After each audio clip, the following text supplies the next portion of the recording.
नमस्कार साथियों, मैं Mukesh Prajapati junior clerk government medical college Badaun स्वागत करता हूं आपके अपने यूट्यूब चैनल मुकेश प्रजापति 7557 में।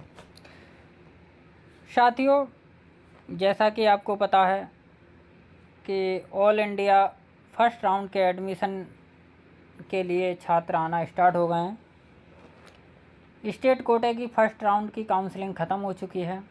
अब 31 अगस्त से 4 अगस्त के बीच में फर्स्ट राउंड के काउंसलिंग के बाद जो आवंटित कॉलेज हैं उसमें छात्र प्रवेश लेने के लिए जाएंगे।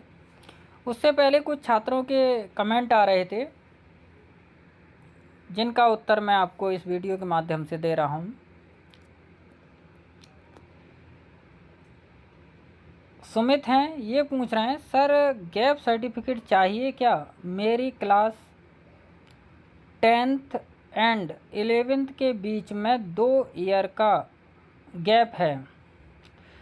सुमित जी, मैं आपको बताना चाहूँ कि यदि आपका एडमिशन 12th की मार्कशीट के आधार पर हो रहा है, अगर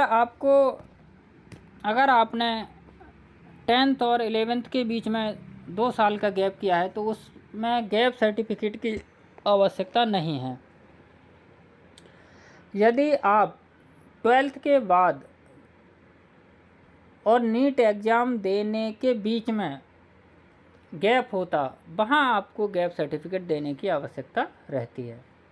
तो इसमें जो है एफिडेविट या गैप सर्टिफिकेट देने की आवश्यकता नहीं है। दूसरा कमेंट है, सर कास्ट सर्टिफिकेट किस डेट का हो? कौशल पाल हैं। कौशल जी, मैं आपको बताऊं कि कास्ट सर्टिफिकेट एसटी और एससी का ओल्ड भी चल जाता है, लेकिन ओबीसी के लिए जो सर्टिफिकेट है वो अप्रैल 2024 के बाद का बना होना चाहिए, वही मान्य होगा। ये सूर्यांश जी हैं, सर मैंने अपना क्लास 12th यूपी बोर्ड से किया है, वहाँ पे माइग्रेशन सर्टिफिकेट नहीं मिलता स्कूल में, तो सर कॉलेज में कैसे सबमिट करेंगे? बिल्कुल सही बात है सूर्यांश जी। यदि आपके कॉलेज में माइग्रेशन सर्टिफिकेट नहीं मिलता है तो आप ट्रांसफ़र सर्टिफिकेट देंगे। कॉलेज ट्रांसफ़र सर्टिफिकेट तो प्रोवाइड कराता ही है।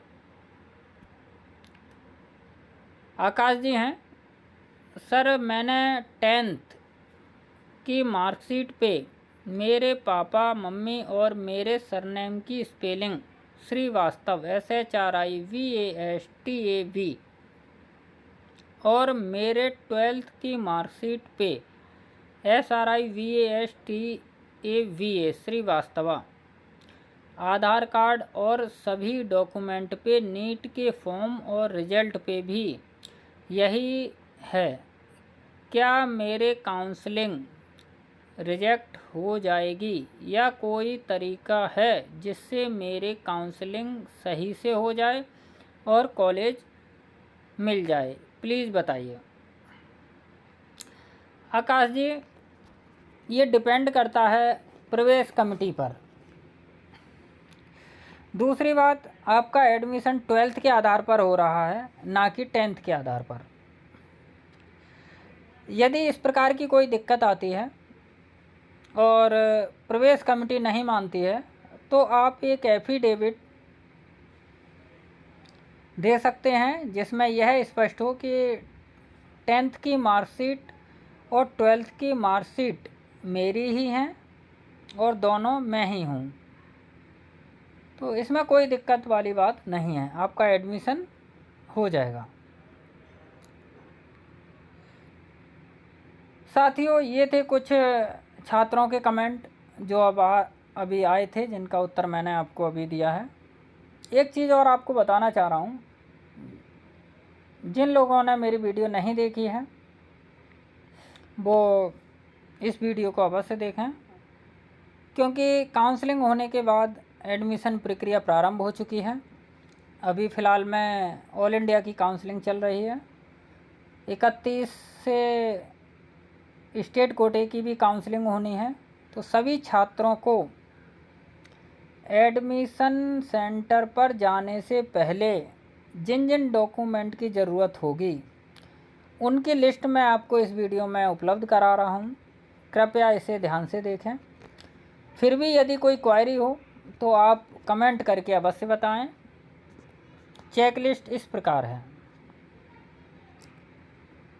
NEET admit card, NEET score card, document verification slip, NEET allotment letter, 10th marksheet, 10th certificate, 12th marksheet, 12th certificate, transfer certificate, migration certificate, character certificate, caste certificate, OBC, SC, ST, EWS if applicable, physical handicapped certificate if applicable, domicile certificate if applicable, ex army man और freedom fighter certificate if applicable, NCC certificate with grade A और B if applicable। प्रिय छात्रों और अभिभावकों, कृपया admission centre पर जाने से पहले इन डॉक्यूमेंट को अवश्य ले जाएं। कोई दिक्कत हो तो आप हमें कमेंट करके अवश्य बताएं। उन कमेंट का उत्तर देना मेरी जिम्मेदारी होगी। वीडियो को बनाने का ध्येय है मेरा कि किसी भी छात्र को एडमिशन से संबंधित किसी प्रकार की समस्या ना हो। अगर आप हमारे चैनल पर नए आए हैं तो वीडियो को लाइक कीजिए, शेयर कीजिए और हमारे चैनल को सब्सक्राइब अवश्य कीजिए। Thank you.